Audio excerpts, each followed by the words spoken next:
ಬ್ರೇಕ್ನ ನಂತರ ಸುಹಾಸಿನಿ ನೇರ ಪ್ರಸಾರದ ಕಾರ್ಯಕ್ರಮಕ್ಕೆ ವೀಕ್ಷಕರೆಲ್ಲರಿಗೂ ಕೂಡ ಸ್ವಾಗತ. ಬ್ರೇಕ್ಗಿಂತ ಮೊದಲು ಮಾತಾಡ್ತಾ ಇದ್ವಿ 3 ವರ್ಷದ ಕೋರ್ಸ್ ಇರುತ್ತೆ, ಡಿಪ್ಲೊಮಾ ಕೋರ್ಸ್ ಕೂಡ ಇರುತ್ತೆ ಅಂತ.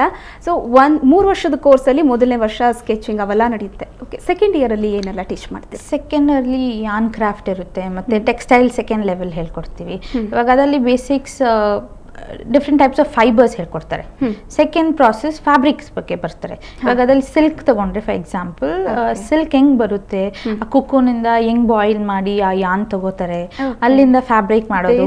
ಸೊ ಸೆಕೆಂಡ್ ಇಯರ್ ಅಲ್ಲಿ ಡೈಯಿಂಗ್ ಹೇಳ್ಕೊಡ್ತೀವಿ. ಸೊ ಡೈಯಿಂಗ್ ಹೆಂಗ್ ಮಾಡ್ತಾರೆ ಫ್ಯಾಬ್ರಿಕ್, ಸೊ ಫ್ಯಾಬ್ರಿಕ್ ಟೆಸ್ಟಿಂಗ್ ಹೆಂಗ್ ಮಾಡೋದು. ಇವಾಗ ಸಿಲ್ಕ್ ಅಂದ್ರೆ ಹೆಂಗ್ ಕಂಡುಹಿಡಿಯೋದು, ಅದು ಪ್ಯೂರ್ ಸಿಲ್ಕಾ ಇಲ್ಲ ಮಿಕ್ಸ್ಡ್ ಒನ್ಸ್, ಮತ್ತೆ ಕಾಟನ್ ಅಂದ್ರೆ ಅದಕ್ಕೆ ಡಿಫ್ರೆಂಟ್ ಟೆಸ್ಟ್ ಇದೆ. ಸೊ ಅದು ಹೇಳ್ಕೊಡ್ತೀವಿ. ಮತ್ತೆ GMT ಪ್ಯಾಟರ್ನ್ ಮೇಕಿಂಗ್ ಅಲ್ಲಿ ಇನ್ನೊಂದು 1 ಸ್ಟೆಪ್ ಫಾರ್ವರ್ಡ್, ಅದರಲ್ಲಿ ಬೇಸಿಕ್ಸ್ ಬ್ಲಾಕ್ಸ್ ಕಲ್ಕೋತಾರೆ. ಸೆಕೆಂಡ್ ಪ್ರೊಸೀಜರ್ ಅಲ್ಲಿ how to create garments, so different garments ಮಾಡೋದು ಹೆಂಗೆ ಅಂತ ಕಲ್ತ್ಕೊಂಡ್ಬಿಡ್ತಾರೆ. ಓಕೆ, ಇದಿಷ್ಟು ಸೆಕೆಂಡ್ ಇಯರ್ ಅಲ್ಲಿ ಕಲ್ತ್ಕೋಬಹುದು. ಲಾಸ್ಟ್ ಇಯರ್ ಅಲ್ಲಿ ಏನೆಲ್ಲ ಇರುತ್ತೆ? ಲಾಸ್ಟ್ ಇಯರ್ ಅಲ್ಲಿ ಮೋಸ್ಟ್ಲಿ ಅವರಿಗೆ ಫ್ಯಾಷನ್ ಶೋ ಬಗ್ಗೆ ಫುಲ್ ವರ್ಕ್ ಇರುತ್ತೆ. ಮತ್ತೆ apart from that pattern making different type of level.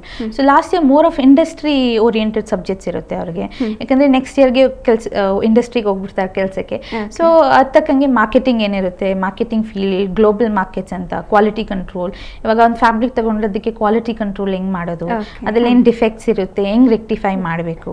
So more of industrial oriented subjects third year ಅಲ್ಲಿ ಇರುತ್ತೆ. ಥರ್ಡ್ ಇಯರ್ ಅಲ್ಲಿ ಒಟ್ಟಾರೆ 3 ವರ್ಷದ ಕೋರ್ಸ್ ಈ ತರ ಇರುತ್ತೆ. 3 ವರ್ಷದ ಕೋರ್ಸ್ ನಂತರ ಏನಾದ್ರು ಎಕ್ಸ್ಪೀರಿಯನ್ಸ್ ಅವ್ರು ಏನಾದ್ರು ವರ್ಕ್ ಮಾಡ್ಬೇಕಾಗತ್ತಾ, ಅಥವಾ ಡೈರೆಕ್ಟ್ ಅವರು ಜಾಬ್ ಆತರ ಪ್ರೊಫೆಷನಲ್ ಆಗಿ ಸ್ಟಾರ್ಟ್ ಮಾಡ್ಕೋಬಹುದು? ಅದು ಮಾಡಬಹುದು. ಬೇಕಂದ್ರೆ if they have enough knowledge ಅವರು ಓನಾಗಿ ಸ್ಟಾರ್ಟ್ ಮಾಡ್ಕೋಬಹುದು. ಇಲ್ಲಾಂದ್ರೆ ಇಂಟರ್ನ್ಶಿಪ್ ಅಂತ ಇದೆ.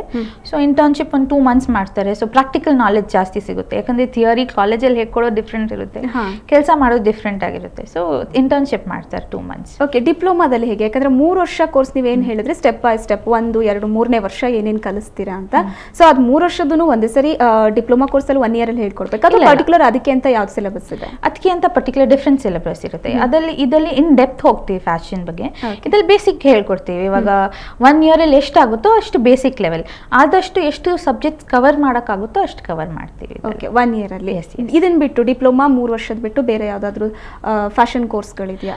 ತುಂಬಾ ಇಂಟ್ರೆಸ್ಟ್ ಇರೋರು, ಆಲ್ರೆಡಿ ಅವರಿಗೆ ಫ್ಯಾಷನ್ ಅಂತ ಅಂದ್ರೆ ಏನು, ಕಲರ್ ಕಾಂಬಿನೇಷನ್, ಇದ್ರ ಬಗ್ಗೆ ಎಲ್ಲ ನಾಲೆಜ್ ಇರುತ್ತೆ. ಸೊ ನನ್ಗೊಂದು 6 ಮಂತ್ ಕೋರ್ಸ್ ಬೇಕು ಅಂತ ಅಂದವರಿಗೆ ಆ ತರ ಕೋರ್ಸ್ಗಳು ಕಂಡಕ್ಟ್ ಮಾಡ್ತಾರೆ? 6 ಮಂತ್ಸ್ ಕೋರ್ಸ್ ಇಲ್ಲ. ಯಾಕಂದ್ರೆ 6 ಮಂತ್ ಅನ್ನೋದು ತುಂಬಾ ಶಾರ್ಟ್ ಸ್ಪ್ಯಾನ್. ಸೊ ಫ್ಯಾಷನ್ ಬಗ್ಗೆ 6 ಮಂತ್ಸ್ ಅಲ್ಲಿ ಕಲ್ತ್ಕೊಳ್ಳೋದು ತುಂಬಾ ಕಷ್ಟ. ಸೊ ಅದರಿಂದ ನಮ್ಮ ಶಾರ್ಟೆಸ್ಟ್ ಕೋರ್ಸ್ ನಮ್ಮ JDL ಆಫರ್ ಮಾಡೋದು 1 ಇಯರ್ ಡಿಪ್ಲೊಮಾ. ಓಕೆ, ಈಗ ಎಥ್ನಿಕ್ ವೇರ್ ಮತ್ತೆ ವೆಸ್ಟರ್ನ್ ವೇರ್ ಈ ತರ ಪರ್ಟಿಕ್ಯುಲರ್ ಆಗಿ ತಗೊಂಡ್ರೆ ಕೆಲವರಿಗೆ ತುಂಬಾ ಇಷ್ಟ ಇರುತ್ತೆ ಎಥ್ನಿಕ್ ವೇರ್ನೇ ನಾನು ಡಿಸೈನ್ ಮಾಡಬೇಕು ಅಂತ. ಆ ತರ ಪರ್ಟಿಕ್ಯುಲರ್ ಆಗಿ ಏನಾದರೂ ಕೋರ್ಸ್ನ ಕಂಡಕ್ಟ್ ಮಾಡಿ? ಇಲ್ಲ, ನಮ್ಮ ಸಬ್ಜೆಕ್ಟ್ ಅಲ್ಲಿ ಎಲ್ಲ ಬರುತ್ತೆ. ಎಥ್ನಿಕ್ ಬರುತ್ತೆ, ವೆಸ್ಟರ್ನ್ ಹೇಳ್ಕೊಡ್ತೀವಿ. ಓಕೆ, ಎರಡು ಫಸ್ಟ್ ವೆಸ್ಟರ್ನ್ ಹೋಗಿ ಹೇಳ್ಬಿಟ್ಟು ಆಮೇಲೆ ಎಥ್ನಿಕ್ ಹೇಳ್ಕೊಡ್ತೀವಿ. ಓಕೆ, ಹೇಗೆ ಅನಿಸ್ತಾ ಇದೆ ನಿಮಗೆ Smita fashion designing course? So for ತುಂಬ ಚೆನ್ನಾಗಿ ನಡೀತಾ ಇದೆ. So I finished my second year, ಈಗ ನೆಕ್ಸ್ಟ್ ಥರ್ಡ್ ಇಯರ್ಗೆ ಹೋಗ್ತಾ ಇದ್ದೀನಿ. ಓಕೆ, ಸೊ ಇಲ್ಲಿವರೆಗೆ very interesting journey and very beneficial. ಏನೇನು ಹೇಳ್ಕೊಟ್ಟಿದ್ದಾರೆ ಈಗ, ಆ್ಯಂಡ್ ಈಗ ನಾನು ಫುಲ್ಲಿ ಕಂಪ್ಲೀಟ್ಲಿ ತರೋ ಆಗಿದ್ದೀನಿ ಏನೇನು ಕಲಿಬೇಕು. So I am ready for my third year next. Okay, ಥೀಮ್ಸ್ನೆಲ್ಲ ನೀವು ಯಾವ ಥರ ಇದು ಮಾಡ್ತೀರಾ? ಅಂದರೆ ನಿಮ್ಮ ಡಿಸೈನಿಗೆ ತಕ್ಕ ಹಾಗೆ ಥೀಮ್ಸ್ನೆಲ್ಲ ಯಾವ ಥರ ಸೆಲೆಕ್ಟ್ ಮಾಡ್ಕೋತೀರಾ?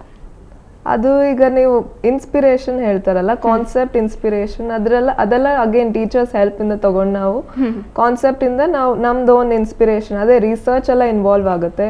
ಅಂಡ್ ಮಾರ್ಕೆಟ್ ಅಲ್ಲಿ ಏನೇನಿದೆ ಅದೆಲ್ಲ ಅಬ್ಸರ್ವ್ ಮಾಡ್ತೀವಿ ನಾವು. ಪೀಪಲ್ ಅರೌಂಡ್ ಜನರು ಏನೇನು ಬಟ್ಟೆ ಹಾಕ್ತಾರೆ, ಅವ್ರು ಹೇಗೆ ಟ್ರೆಂಡ್ ಹೇಗೆ ಫಾಲೋ ಮಾಡ್ತಾರೆ, ಅದೆಲ್ಲ ಸ್ಟಡಿ ಮಾಡಿ ಆಮೇಲೆ ನಾವು ಕ್ಲೋತ್ಸ್ ನೆಲ್ಲ ಡಿಸೈನ್ ಮಾಡ್ತೀವಿ. ಓಕೆ, ನಿಮ್ದೇ ಆದಂತ ಹೊಸ ಡಿಸೈನ್ಸ್ ನ ನೀವು ಕ್ರಿಯೇಟ್ ಮಾಡೋಕ್ಕೂ ಇದರಲ್ಲಿ ಅವಕಾಶ ಇರುತ್ತೆ ಹಾಗಾದ್ರೆ? ಹೌದು, ಯಾಕಂದ್ರೆ ಮಾರ್ಕೆಟ್ ಅಲ್ಲಿ ಎಷ್ಟೊಂದು ಡೈಲಿ ಟ್ರೆಂಡ್ಗಳು ಬರ್ತಾ ಇರತ್ತೆ.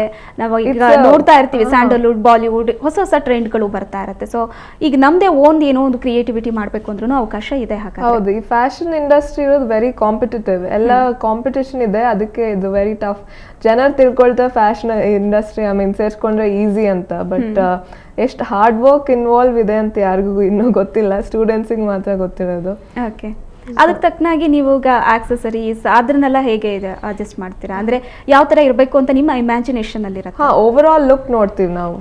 ಆ ಕ್ಲೋತಿಗೆ ನಾವು ಏನೇನು ಆಕ್ಸೆಸರಿ, ವೆದರ್ ಇಯರಿಂಗ್ಸ್ ಅಥವಾ ನೆಕ್ಲೆಸ್, ಅದರ್ ಶೂಸ್ ಆಗ್ಲಿ, ಎಲ್ಲ A to Z ನಾವು ನೋಡ್ಕೊಂತೀವಿ. ಇವನ್ ಬ್ಯಾಗ್ಸ್, ಎನಿಥಿಂಗ್. ಓಕೆ, ಈಗ ಫ್ಯಾಷನ್ ಡಿಸೈನರ್ ಅಂದ್ರೆ ಬರೀ ಕ್ಲಾತ್ಸ್ ಅಂತ ಮಾತ್ರ ತಿಳ್ಕೊಂಡ್ಬಿಡ್ತಾರೆ, ಬಟ್ಟೆ ಡಿಸೈನ್ ಮಾಡೋದು ಅಷ್ಟೇ ಅಂತ. ಅದ್ರ ಜೊತೆಗೆ ಆಕ್ಸೆಸರೀಸ್ ಆಗ್ಲಿ, ಇವಾಗ ಹೇಳಿದ್ರು ಶೂಸ್, ಅವನ್ನೆಲ್ಲ ಹೇಳ್ಕೊಡ್ತೀರಾ? ಹೇಳ್ಕೊಡಲ್ಲ, ನಾವು ಐಡಿಯಾಸ್ ಕೊಡ್ತೀವಿ. ಈ ಡ್ರೆಸ್ಸಿಗೆ ಇವಾಗ ನಾವು ಇಂಡಿಯನ್ ಕಾಸ್ಟ್ಯೂಮ್ ಹಾಕೊಂಡು ವೆಸ್ಟರ್ನ್ ಔಟ್ಫಿಟ್ ಹಾಕೊಂಡ್ರೆ ಚೆನ್ನಾಗಿ ಸೆಟ್ ಆಗಲ್ಲ. ಸೊ ಅದ್ ತಕ್ಕಂಗೆ ಹೇಳ್ತೀವಿ. ಇವಾಗ ವೆಸ್ಟರ್ನ್ ಅಂದ್ರೆ ಅದಕ್ಕೆ ಡಿಫ್ರೆಂಟ್ ಸ್ಟೈಲ್ಸ್ ಇದೆ. ಓಕೆ, ಸೊ ಅದ್ ತಕ್ಕಂಗೆ ಅವ್ರು ಸೆಲೆಕ್ಟ್ ಮಾಡ್ಕೋತಾರೆ. ನಾವು ಐಡಿಯಾಸ್ ಕೊಡ್ತೀವಿ. ಸೊ ಐಡಿಯೇಷನ್ ಮಾಡೋದು ಸ್ಟೂಡೆಂಟ್ಸ್. ಓಕೆ, ಆಲ್ಮೋಸ್ಟ್ ಈಗ ಇತ್ತೀಚಿನ ದಿನಗಳಲ್ಲಿ ಓಕೆ ಸ್ವಲ್ಪ ಫ್ಯಾಷನ್ ಡಿಸೈನಿಂಗ್ ಅಂದ್ರೆ ಏನು ಅನ್ನೋದ್ರ ನಾಲೆಜ್ ಇದೆ. ಹಿಂದೆ ಎಲ್ಲ ಟೈಲರಿಂಗು ಫ್ಯಾಷನ್ ಡಿಸೈನಿಂಗು ಏನು ವ್ಯತ್ಯಾಸ ಇಲ್ಲ ಅಂತ ಅನ್ಕೋಬಿಡ್ತಾ ಇದ್ರು. ಸೊ ಇದು ಎರಡಕ್ಕೂ ಅಂತ ವ್ಯತ್ಯಾಸ ಏನಿದೆ? ಆಬ್ವಿಯಸ್ಲಿ ವ್ಯತ್ಯಾಸ ಇದೆ. ನಿಮ್ಮ ಪ್ರಕಾರ ನೀವೇನು ಹೇಳ್ತೀರಾ? ತುಂಬಾ ಡಿಫ್ರೆನ್ಸ್ ಇದೆ ಟೈಲರ್ಸ್ಗೂ ಮತ್ತೆ ಡಿಸೈನರ್ಸ್ಗೂ. ಸೊ ಅದರಿಂದಾನೇ ನೋಡಿದ್ರೆ ನೀವು ತುಂಬಾ ಬ್ರಾಂಡ್ಸ್ ಬರ್ತಾ ಇದೆ. ಜನ ಯಾಕೆ ಬ್ರಾಂಡ್ಸ್ ಆಪ್ಟ್ ಮಾಡ್ತಾರೆ ಅಂದ್ರೆ ಬಿಕಾಸ್ ಅದು designer wear. So designer wear ಏನಂದ್ರೆ ಆ ಗಾರ್ಮೆಂಟ್ ಡಿಸೈನ್ ಮಾಡೋದು ಮತ್ತೆ ಸ್ಟಿಚ್ ಮಾಡೋದೆಲ್ಲ ಟೆಕ್ನಿಕಲ್ ಆಗಿ ಸ್ಟಿಚ್ ಮಾಡ್ತಾರೆ. ಸೊ ಅದು ಒಂದು ಪರ್ಸನ್ ಫಿಟ್ ಪ್ರಾಪರ್ಲಿ ಫಿಟ್ ಆಗುತ್ತೆ. ಸೊ ಲಾಟ್ ಆಫ್ ಡಿಫ್ರೆನ್ಸ್ ಇದೆ. ಟೇಲರ್ಸ್ ಸುಮ್ಮನೆ ಬರ್ತಾರೆ, ಆ ಮೆಷರ್ಮೆಂಟ್ ತಕ್ಕಂಗೆ ಕಟ್ ಮಾಡ್ತಾರೆ, ಸ್ಟಿಚ್ ಮಾಡ್ತಾರೆ. ಅಂದರೆ ನಾವು ಹಂಗೆ ಮಾಡಲ್ಲ. ಪರ್ಫೆಕ್ಟ್ ಮೆಷರ್ಮೆಂಟ್ ಒಂದೊಂದು ತಗೊಂಡು each and every technical term use ಮಾಡಿ ಮೆಷರ್ಮೆಂಟ್ ಮಾಡಿ ಮಾಡ್ತೀವಿ. ಓಕೆ, ಕಟ್ಟಿಂಗ್ ಮತ್ತು ಸ್ಟಿಚಿಂಗ್ ಎಲ್ಲ ಯಾವ ಥರ ಇರುತ್ತೆ? ಡಿಫ್ರೆಂಟ್ ಸ್ಟೈಲ್ ಇರುತ್ತೆ. ಐ ಮೀನ್ ಟೇಲರ್ಸ್ ಮಾಡೋ ಥರ ವೆಸ್ಟರ್ನ್ ಒಂದು ಔಟ್ಫಿಟ್ನ ರೆಡಿ ಮಾಡಬೇಕು ಅಂದಾಗ ಕಟಿಂಗ್ ಮತ್ತು ಸ್ಟಿಚಿಂಗ್ ಬಗ್ಗೆ ಯಾವ ಥರ ಹೇಳ್ತೀರಾ? ನಾವು ಫಸ್ಟು ಸ್ಟಿಚ್ ಪ್ರಾಸೆಸ್ ಅನ್ನು ನೋಡಿದ್ರೆ ಬ್ಲಾಕ್ ಮಾಡ್ತೀವಿ. ಬ್ಲಾಕಿಂದ ಅದನ್ನು ಹೆಂಗೆ ಗಾರ್ಮೆಂಟಾಗಿ ಕನ್ವರ್ಟ್ ಮಾಡೋದು. ಸೊ ಅದ್ರಲ್ಲಿ ಡಿಫ್ರೆಂಟ್ ಸ್ಟೈಲ್ಸ್ ಇದೆ, ಅದರಲ್ಲಿ ಡಿಫ್ರೆಂಟ್ ಸ್ಟೆಪ್ಸ್ ಇದೆ, ಆ ತಕ್ಕಂಗೆ ಮಾಡ್ತಾರೆ. ಓಕೆ, ಇತ್ತೀಚಿನ ದಿನಗಳಲ್ಲಿ ಯಾವ ಥರ ಸ್ಕೋಪ್ ಇದೆ ಫ್ಯಾಷನ್ ಡಿಸೈನಿಂಗ್ ಅನ್ನೋದಕ್ಕೆ? ಯಾವ ಥರ ಸ್ಕೋಪ್ ಇದೆ? ಐ ಮೀನ್ ಫ್ಯಾಷನ್ ಅನ್ನೋದಕ್ಕೆ ಟಿಲ್ ಹ್ಯೂಮನ್ ಬೀಯಿಂಗ್ ಇರೋ ತನಕ ಅದಕ್ಕೆ there is life of fashion. So ಅದಕ್ಕೆ ಎಂಡೇ ಇಲ್ಲ. ಸೊ ಸ್ಕೋಪ್ ಮಾತ್ರ ತುಂಬ ಚೆನ್ನಾಗಿದೆ. ಬಟ್ ಏನಂದರೆ ಈ ಪೇರೆಂಟ್ಸ್ ಸ್ವಲ್ಪ ಮಿಸ್ಕನ್ಸೆಪ್ಷನ್ ಮಾಡ್ಕೊಂಡ್ಬಿಡ್ತಾರೆ. ಯಾಕಂದರೆ ಅವ್ರೇನು ಅನ್ಕೊತಾರೆ, ಅವ್ರ ಮಕ್ಳು ಡಿಸೈನ್ ಮಾಡೋದು ಅವರೇ ರ್ಯಾಂಪಲ್ಲಿ ಹಾಕೊಂಡು ನಡೀತಾರೆ ಅಂದ್ಕೊಂಡಿರ್ತಾರೆ. ಆದರೆ ಅದಕ್ಕೆ ಮಾಡೆಲ್ಸ್ ಇದ್ದಾರೆ, ಅವ್ರು ಬಂದು ಮಾಡೆಲ್ಸ್ ವಾಕ್ ಮಾಡ್ತಾರೆ. So fashion has a very vast area. ತುಂಬ ಸ್ಕೋಪ್ ಇದೆ. ಈಗ ಫ್ಯಾಷನ್ ಡಿಸೈನರ್ ಅಂದ್ರೆ ರ್ಯಾಂಪ್ ಮೇಲೆ ಹಾಕೊಂಡು ನಡೀತಾರಲ್ವಾ, ಸೊ ಅವರಿಗೆ ಫ್ಯಾಷನ್ ಡಿಸೈನಿಂಗ್ ಮಾಡೋದಂದ್ರೆ ಅವರು ಆ ಬಟ್ಟೆಗಳನ್ನ ಡಿಸೈನಿಂಗ್ ಮಾಡೋದು ಅಂತಾನೆ ಸಾಮಾನ್ಯ ಜನರು ಅನ್ಕೊಂಡ್ಬಿಟ್ಟಿರ್ತಾರೆ. ಸೊ ಅವ್ರು ಹಾಕೊಳ್ಳೋ ಬಟ್ಟೆನ ನಾವು ಡೈಲಿ ವೇರ್ಗೆ ಹಾಕೊಳ್ಳೋಕೆ ಇಂಪಾಸಿಬಲ್ ಆಗಿದೆ. ಸೊ ಅದು ಎರಡಕ್ಕೂ ಡಿಫ್ರೆನ್ಸ್ ನ ಯಾವ ತರ ಹೇಳ್ತೀರಾ ನೀವು? ಆಕ್ಚುಲಿ ಫ್ಯಾಷನ್ ಶೋ ಏನಕ್ಕೆ ಮಾಡ್ತಾರೆ ಅಂದ್ರೆ ಒನ್ ಪರ್ಟಿಕ್ಯುಲರ್ ಡಿಸೈನರ್ ಅವ್ರ ಬ್ರ್ಯಾಂಡ್ ನ ಕ್ರಿಯೇಟ್ ಮಾಡೋಕ್ಕೆ. So he or she can be more innovative. ಅವ್ರ ಗಾರ್ಮೆಂಟ್ ಎಲ್ಲರಿಗಿಂತ ತುಂಬಾ ಡಿಫ್ರೆಂಟ್ ಆಗಿದೆ ಅಂತ ತೋರಿಸ್ತಾರೆ. ಸೊ ಅದಾದ್ಮೇಲೆ ದೇ ವಿಲ್ ಸ್ಟಾರ್ಟ್ ಅವರು ನಾರ್ಮಲ್ ಲೈಫ್ ಡಿಸೈನಿಂಗ್ ಮಾಡ್ತಾರೆ. ಓಕೆ, ಈಗ ನೀವು ಹೇಳಿದ್ರಿ ನಾರ್ಮಲ್ ಲೈಫ್ ಇದು ಅಂದ್ರೆ ಯಾವ ತರ ರ್ಯಾಂಪ್ ಮೇಲೆ ಹಾಕೊಂಡು ನಡೀತಾರಲ್ಲ ಮಾಡೆಲ್ಸ್, ಆ ಥರದಕ್ಕೂ ಇದಕ್ಕೂ ತುಂಬಾ ಡಿಫ್ರೆನ್ಸ್ ಇದೆ. ಅಂದ್ರೆ ಜಸ್ಟ್ ಅವರ ಒಂದು ಬ್ರ್ಯಾಂಡ್ ನ ಲಾಂಚ್ ಮಾಡೋಕ್ಕೋಸ್ಕರ ಅಂತ ನೀವು ಹೇಳಿದ್ರಿ. ಓಕೆ, ಅಲ್ಲಿ ಆಕ್ಸೆಸರೀಸ್ ಆಗಿರ್ಬೋದು, ಶೂಸ್ ಆಗಿರ್ಬೋದು ತುಂಬಾ ಇಂಪಾರ್ಟೆಂಟ್ ಆಗಿರುತ್ತೆ. ನೀವು ಹೇಳಿದ್ರಿ ನಾಲೆಜ್ ನಾವು ಹೇಳ್ತೀವಿ ಹೊರತು ನಾವು ಅದ್ರ ಬಗ್ಗೆ ಏನು ಹೇಳಲ್ಲ ಅಂತ. ಬಟ್ ಅಲ್ಲಿರುವಂತಹ ಸ್ಟೂಡೆಂಟ್ಸ್ಗಳು ಯಾವ ತರ ತಗೋತಾರೆ ಅಂದ್ರೆ ಒಂದು ಕ್ರಿಯೇಟಿವಿಟಿ ಅನ್ನೋದು ಬಟ್ಟೆ ಬಗ್ಗೆ ಇರುತ್ತೆ. ಓಕೆ, ಶೂಸ್, ಆಕ್ಸೆಸರೀಸ್, ಬ್ಯಾಂಗಲ್ಸ್ ಇದೆಲ್ಲದ್ರ ಬಗ್ಗೆ ಯಾವ ತರ ತಿಳಿ ಹೇಳ್ತೀರಾ? ಇದಕ್ಕೆ ಇದೇ ಕಲರ್ ಆಗಬೇಕು ಅಂತ ಅವರು ಮಾರ್ಕೆಟ್ ರಿಸರ್ಚ್ ಮಾಡ್ತಾರಲ್ವಾ. ಸೊ ಅದರಿಂದ ಗೊತ್ತಾಗುತ್ತೆ ಅವ್ರಿಗೆ ಈ ಕಲರ್ಗೆ ಈಗ ಹಾಕಬೇಕು ಅಂತ. ಸೊ ಅದು ಐಡಿಯಾಸ್, ಇದು ಈ ಕಲರ್ಗೆ ಇದೇ ಹಾಕಬೇಕು ಅಂತಿಲ್ಲ.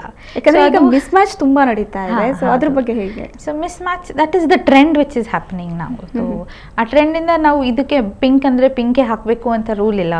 ಎಲ್ಲೋ ಅಂದ್ರೆ ಎಲ್ಲೋನೇ ಇರಬೇಕು, ಎಲ್ಲೋ ಗ್ರೀನ್ ಹಾಕ್ಬೋದು. ಸೊ ಯಾವ್ದು ಜೊತೆ ಕಾಂಬಿನೇಷನ್ ಹೋಗುತ್ತೆ. ಇವಾಗ ರೆಡ್ ಅಂಡ್ ಬ್ಲ್ಯಾಕ್ ಒಳ್ಳೆ ಕಾಂಬಿನೇಷನ್ ಮಾಡುತ್ತೆ, ಆ ಥರ ಕಾಂಬಿನೇಷನ್ ಹಾಕ್ಬೋದು. ಓಕೆ, ಇದ್ರ ಬಗ್ಗೆ ಇನ್ನಷ್ಟು ಮಾತಾಡೋಣ. ವೀಕ್ಷಕರಿಗೆ ಒಂದು ಚಿಕ್ಕ ಬ್ರೇಕ್ನ ನಂತರ ಸುಹಾಸಿನಿ ನೇರ ಪ್ರಸಾರದ ಕಾರ್ಯಕ್ರಮ